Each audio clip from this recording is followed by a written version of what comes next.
Boleh tak kita sambut perayaan hari ibu yang disambut hari Ahad minggu kedua? Jawabnya haram, syirik, dosa besar. Hari ibu ni hari kafir laknat. Berapa kali nak khabar dah ulama daripada dulu tu. Hari ibu ni hari kafir laknat. Nampak? Wala tattabi'u khutuwatis syaitan. Jangan ikut ni jejak lakon syaitan. Hari ibu dipanggil Mother Day. Dia ada kait dengan hari Mother of Church.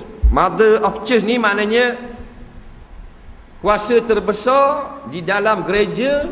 Nampak? Diberi kehormatan pada seorang perempuan, dipanggil Mother of Church. Ambil daripada Virgin Mary Siti Maria.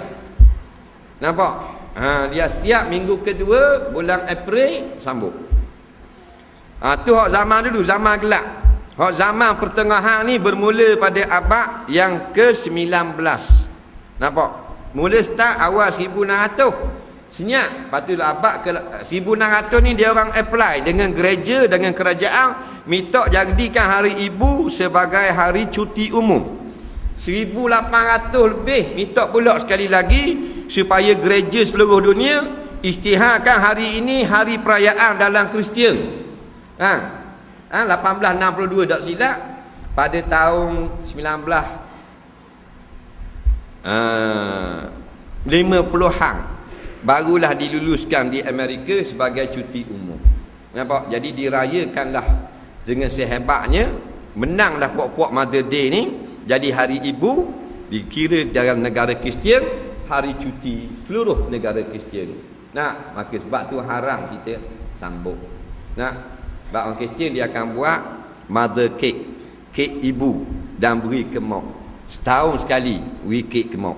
Islam aja ada masa pergi rumah mak atau pulut panggang. Bukan Mother Day sahaja.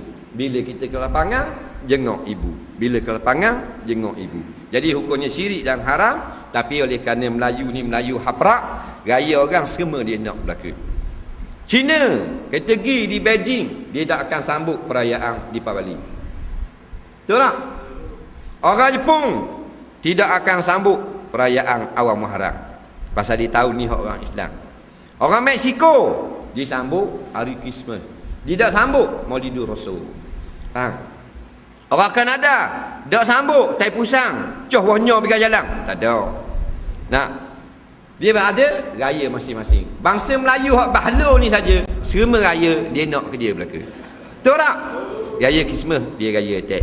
Raya Deepavali Deepa Raya. Christmas Merry Raya. Nampak? Hari Gawai nak raya. Baru ni buat pesta mana? Hak siang hak main simbuh air. Hak tu untuk agama Buddha di Thailand. Wak mari buat di Perak baru ni. Simbuh air ramai-ramai biar jalan. Padahal dalam kalender Buddha sebagai hari cuti umum di Thailand untuk agama Buddha. Malaysia ambil attack, jadikan sebagai hari perayaan dalam Malaysia. Bangsa paling haprak atas muka bumi.